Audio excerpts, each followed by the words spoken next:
اعوذ باللہ من الشیطان الرجیم بسم اللہ الرحمن الرحیم۔ آگے بڑھنے سے پہلے دو باتوں کی وضاحت ہو جائے۔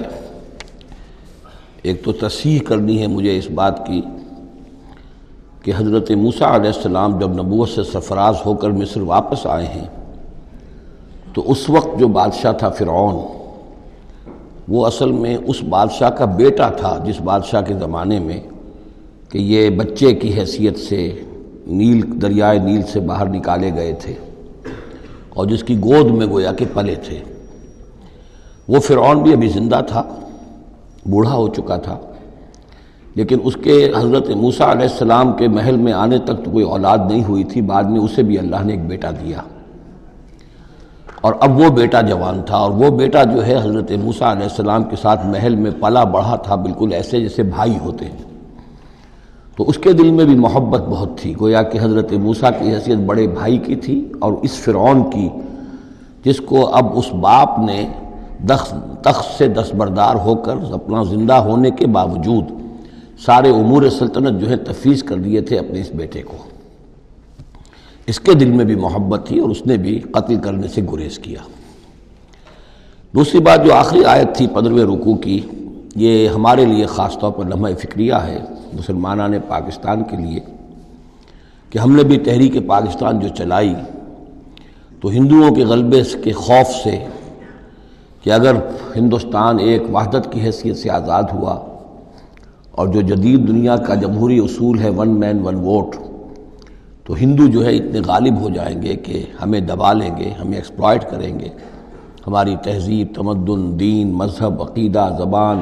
ہر چیز کو برباد کریں گے۔ تو اللہ تعالیٰ نے ہمیں اس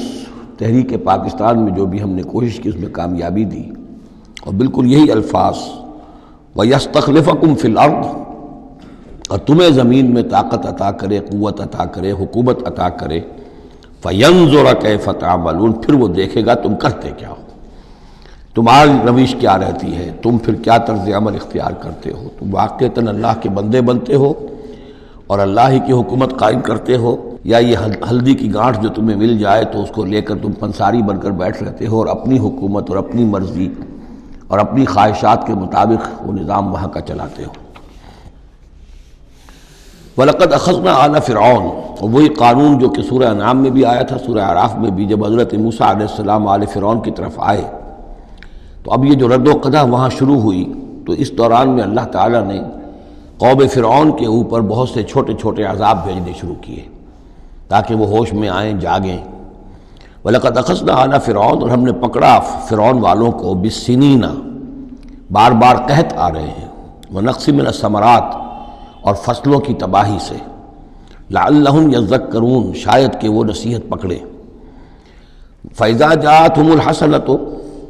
جب بھی کبھی درمیان میں حالات بہتر ہو جاتے تھے، اچھی صورتحال ہوتی تھی، قَالُوا لَنَا هَٰذِهِ، وہ کہتے تھے یہ تو ہمارے لیے ہے ہی، ہماری محنت کا، ہماری پلاننگ کا، ہماری مساعی کا، ہماری جدوجہد کا ثمرہ ہے۔ وَإِن تُصِبْهُمْ سَيِّئَةٌ، اور جب انہیں کوئی تکلیف آتی تھی، يَطَّيَّرُوا بِمُوسَىٰ وَمَن مَّعَهُ، تو اسے سمجھتے تھے کہ یہ موسیٰ اور اس کے ساتھیوں کی نحوست کی وجہ سے ہے۔ أَلَا إِنَّمَا طَائِرُهُمْ عِندَ اللَّهِ، آگاہ ہو جاؤ کہ ان کی نحوست، ان کی شوبی قسمت جو ہے وہ اللہ کے ہاتھ میں ہے۔ وَلَٰكِنَّ أَكْثَرَهُمْ لَا يَعْلَمُونَ، لیکن ان کی اکثریت علم نہیں رکھتی، سمجھتے نہیں۔ وَقَالُوا مَهْمَا تَأْتِنَا بِهِ مِنْ آيَةٍ لِتَسْحَرَنَا بِهَا، اور وہ کہتے تھے بہت ہی چیلنجنگ انداز میں کہ اے موسیٰ، یہ تم اپنے جادو کے زور سے ہمارے اوپر جو جو چیزیں لا رہے ہو، جو مصیبتیں لا رہے ہو تاکہ تم ہم پر جادو کرو، فما نحن لک بمؤمنین، تو اس کے باوجود ہم ثابت قدم ہیں، صابر ہیں، ہم اپنے عقائد پر، اپنے نظام پر جمے ہوئے ہیں، ہم آپ کی بات ماننے والے نہیں ہیں۔ فارسلنا علیہم الطوفان، پھر ہم نے ان پر زیادہ بڑی مصیبتیں بھیجیں، طوفان وجرادا، اور ٹڈی دل جس سے کہ فصلیں چٹ ہو گئیں، القمل، اور چچڑیاں، یہ قمل ہی سے ملتی جلتی شے جو ہے کھٹمل ہے ہماری، یہ جو انسان کے لیے پسو اور جس طریقے سے کہ اس کے خون کو چوستی ہیں، والضفادع، اور میںڈک، اس کثرت سے میںڈک ہو گئے کہ جو برتن اٹھاؤ اس کے اندر سے میںڈک برآمد ہو رہا ہے، اور ظاہر بات ہے کہ پھر اس سے گھن آتی ہے، ہانڈی میں سے میںڈک پھدک کر نکل رہا ہے۔ والدمہ، اور خون کی بارش، آیات مفصلات، یہ ہم نے نشانیاں بھیجی وقفے وقفے سے، ساری ایک دم نہیں، ایک مرتبہ ایک نشانی ہے پھر دوسری نشانی ہے۔ فاستکبروا وکانوا قوما مجرمین، اس کے باوجود وہ استکبار پر اڑے رہے اور وہ بڑی ہی اڑیل قوم تھے، مجرم قوم تھے۔ ولما وقع علیہم الرجس، اور جب ان پر وہ مصیبت آ جاتی تھی، یعنی یہ کہ ہوتے ہوتے اب ان کی جو اکڑ فونی ہے اس میں کم سے کم یہ کمزوری واقع ہو گئی، یہ نرمی واقع ہو گئی جو آگے آ رہی ہے۔ ولما وقع علیہم الرجس، جب ان پر وہ عذاب آتا تھا، قالوا یا موسیٰ، تو وہ حضرت موسیٰ سے کہتے تھے، ادع لنا ربک بما عہد عندک، اپنے رب کو پکارو، دعا کرو جو تمہارا اس سے قول و قرار ہے، تمہارا عہد ہے اس کے ساتھ، تاکہ وہ ہمیں اس مصیبت سے نجات دے۔ لئن کشفت عنا الرجس، اگر اس نے ہم سے اس عذاب کو ہٹا دیا، کھول دیا، لنؤمنن لک، ہم تمہاری بات مان لیں گے۔ یہ ایمان کے ساتھ جب لام آتا ہے تو اس کے معنی وہ ایمان ایک عقیدے والا ایمان نہیں ہوتا، مان لیں گے، تمہاری بات مان لیں گے۔ ایک ہے ایمان بے کے ساتھ، آمنت باللہ و ملائکتہ و کتبہ، تو با کے ساتھ جب آتا ہے پورے وثوق کے ساتھ، یقین کے ساتھ، گہرے اعتماد کے ساتھ، اور ایک ہے کسی کی بات سرسری طور پر مان لینا، تو وہ پھر ایمان لام کے ساتھ ہوتا ہے۔ لنؤمنن لک، ہم آپ کی بات مان لیں گے، وَلَنُرْسِلَنَّ مَعَكَ بنی اسرائیل، اور آپ کے ساتھ ہم بنی اسرائیل کو اس ملک سے جانے دیں گے۔ اصل میں وہ کیوں نہیں جانے دینا چاہتے تھے؟ اس لیے کہ ان کے لیے وہ بڑی ہی چیپ لیبر تھی، ان کے غلاموں کی حیثیت تھی، اور بڑے بڑے بھاری کام ان سے کرواتے تھے۔ احرام مصر کی تعبیر میں نہ معلوم کتنے اسرائیلیوں کی ہڈیاں جو ہے وہ دفن ہیں،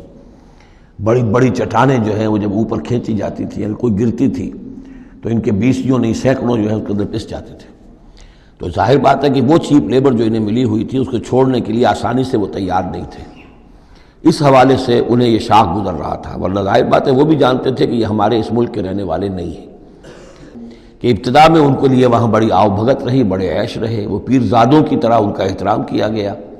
انہیں بہترین زمینیں دی گئیں۔ جوشن کا علاقہ کہلاتا ہے، جو نیل کا ڈیلٹا ہے، جو سب سے زیادہ زرخیز علاقہ ہے، وہ ان کو دیا گیا، وہاں یہ لوگ جو زمیندار بنے۔ لیکن اس کے بعد جب وہ نیشنلسٹ ریولوشن آیا تو بات ساری جو ہے وہ الٹی ہو گئی، تو فرمایا کہ ہم بھیج دیں گے آپ کے ساتھ بنی اسرائیل کو۔ فلما کشفنا عنہم الرجس، لیکن جب ہم ان سے وہ مصیبت کو دور کر دیتے تھے، الی اجل ہم بالغوہ، ایک مدت تک کے لیے کہ جس تک وہ پہنچ جائیں، لیکن ظاہر بات ہے کہ ہر ایک چیز کے لیے ایک مدت ہے، اس کے اندر ہی وہ بات ختم ہوتی ہے۔ اذا ہم ینکثون، تو پھر وہ اپنے عہد سے پھر جاتے تھے، اپنا وہ وعدہ جو تھا وہ اس کو توڑ دیتے تھے۔ فانتقمنا منہم، اب now cutting a long story short, بس ہم نے ان سے انتقام لیا۔ فاغرقناہم فی الیم، اور ہم نے انہیں سمندر میں غرق کر دیا، بانہم کذبوا بآیاتنا، اس لیے کہ انہوں نے ہماری آیات کو جھٹلایا، وکانوا عنہا غافلین، اور یقیناً وہ ہماری ان آیات سے تغافل برتتے رہے۔ صدق اللہ العظیم۔